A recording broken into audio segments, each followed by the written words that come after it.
മുഖ്യമന്ത്രിക്കെതിരെ കടുത്ത വിമർശനം തുടരുകയാണ് പി.വി. അൻവർ. മുഖ്യമന്ത്രി ഒരു സമുദായത്തെ കുറ്റക്കാരാക്കുന്നുവെന്ന് കരിപ്പൂർ വിമാനത്താവളത്തിലെ സ്വർണ്ണക്കടത്തടക്കമുള്ള വിഷയങ്ങളിലെ മുഖ്യമന്ത്രിയുടെ പ്രതികരണം ചൂണ്ടിക്കാട്ടി അൻവർ ആരോപിച്ചു. കൂടുതൽ വിവരങ്ങളുമായി സി.വി. അനുമോദ് ചേരുന്നു. അനുമോദ്, ഈ മുഖ്യമന്ത്രിയുടെ ആ അഭിമുഖം അത് വലിയ തോതിൽ രാഷ്ട്രീയ ചർച്ചയായി മാറുകയാണ്. അത് മലപ്പുറത്തിനെതിരെയുള്ള പരാമർശമാണ് എന്ന് പറയുമ്പോൾ അതിനപ്പുറത്തേക്ക് അതിൽ CPM-ന്റെ നയംമാറ്റമാണ് എന്നുള്ള വിലയിരുത്തലുകളും ഉണ്ടാകുന്നു.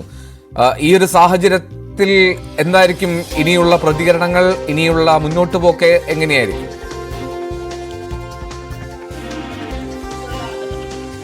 മുഖ്യമന്ത്രിയുടെ ഈ അഭിമുഖം വന്ന സമയമാണ് ഇതിൽ ഏറ്റവും പ്രധാനപ്പെട്ട വിഷയം. പി.വി. അൻവർ മാസങ്ങളായി അല്ലെങ്കിൽ ഒരു മാസമായി തുടർച്ചയായിട്ട് ഉന്നയിക്കുന്ന ഒരു വിഷയമാണ് കരിപ്പൂർ കേന്ദ്രീകരിച്ച് നടക്കുന്ന സ്വർണ്ണക്കടത്ത് പോലീസ് പിടികൂടുന്നതിലെ ചില അപാകതകളുണ്ട് എന്ന ആക്ഷേപം. അതിന് പോലീസിൻ്റെതായ ന്യായീകരണം അത് ആഭ്യന്തരമന്ത്രി തന്നെ വാർത്താ സമ്മേളനത്തിൽ വിശദീകരിച്ചപ്പോൾ അതിനും മുഖ്യമന്ത്രിയുടെ ആ വിശദീകരണത്തെ അൻവർ തള്ളിക്കളയുന്ന ഒരു സാഹചര്യമാണ് ഉണ്ടായത്.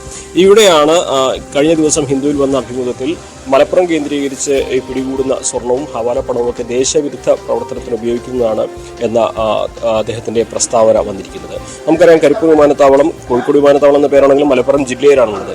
അപ്പോൾ ഇവിടെ എത്തുന്ന ഈ ഹവാല ഇടപാടിൻ്റെ ഭാഗമായിട്ടുള്ള പണവും അതേപോലെ തന്നെ സ്വർണവും ഒക്കെ മലപ്പുറം ജില്ലയുടേതാണ് എന്ന തരത്തിൽ ഒരു വ്യാഖ്യാനം നൽകുന്നതാണ് മുഖ്യമന്ത്രിയുടെ പ്രസ്താവന എന്നുള്ളത് ആണ് പ്രധാനമായിട്ടും ഉന്നയിക്കപ്പെടുന്ന വിഷയം. നമുക്കറിയാം, ഈ കരിപ്പൂരിൽ പിടികൂടുന്ന സ്വർണം അത് മലപ്പുറംകാർ മാത്രമല്ല കൊണ്ടുവരുന്നത്. ആ സ്വർണം മലപ്പുറത്തേക്ക് മാത്രമുള്ളതല്ല കൊണ്ടുവരുന്നതെന്ന് കസ്റ്റംസും പോലീസും ഒക്കെ പലതവണ സ്ഥിരീകരിച്ചിട്ടുള്ള കാര്യമാണ്. പക്ഷേ ഈ മലപ്പുറത്ത് പിടികൂടുമ്പോൾ, മലപ്പുറത്ത് രജിസ്റ്റർ ചെയ്യുന്ന കേസുകളിൽ എണ്ണം കൂടുമ്പോൾ മലപ്പുറം ഇതിൻ്റെ കേന്ദ്രമാകുന്നു. ഇത് ദേശവിരുദ്ധമായിട്ടുള്ള ഈ ശക്തികളുടെ ഒരു കേന്ദ്രമായി മലപ്പുറം മാറുന്നു എന്ന തരത്തിലേക്കുള്ള പ്രചാരണത്തിന് ആക്കം കൂട്ടുന്നതാണ് ഇത്. ഈ ഒരു ഘട്ടത്തിൽ ഈ മുഖ്യമന്ത്രി ഇത്തരത്തിലൊരു പ്രസ്താവന അതും ഡൽഹിയിൽ വെച്ച് ഒരു ഇംഗ്ലീഷ് പത്രത്തിൽ നൽകിയത് RSS നേതൃത്വത്തെ തൃപ്തിപ്പെടുത്താനാണെന്നാണ് അൻവർ ഉന്നയിച്ച ആരോപണം. ഇതേ ആരോപണത്തിന് പിന്തുണയ്ക്കുന്ന തരത്തിലുള്ള നിലപാടാണ് UDF സ്വീകരിച്ചിട്ടുള്ളത്.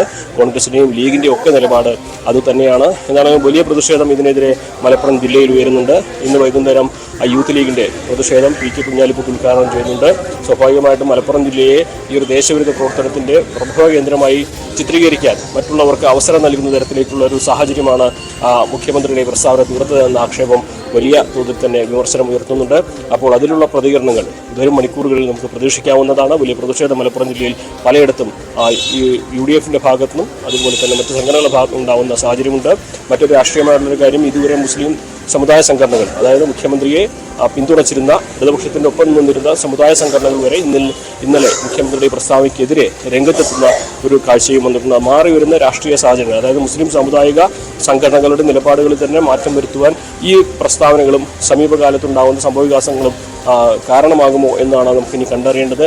ഈ നേരത്തെ ഈ ഒരു രാഷ്ട്രീയ നിലപാട്, ഇടതുപക്ഷത്തിൻ്റെ രാഷ്ട്രീയ നിലപാട് മാറുന്നതിൻ്റെ തുടക്കമായിട്ട് വേണം നമുക്ക് ഇത്തരത്തിലുള്ള പ്രസ്താവനയെ കാണുവാൻ എന്ന് പോലും നമുക്ക് വ്യാഖ്യാനിക്കാൻ കഴിയും. എന്താണെങ്കിലും തുടർ മണിക്കൂറുകളിൽ പ്രതികരണങ്ങൾ വളരെ നിർണായകമാണ്.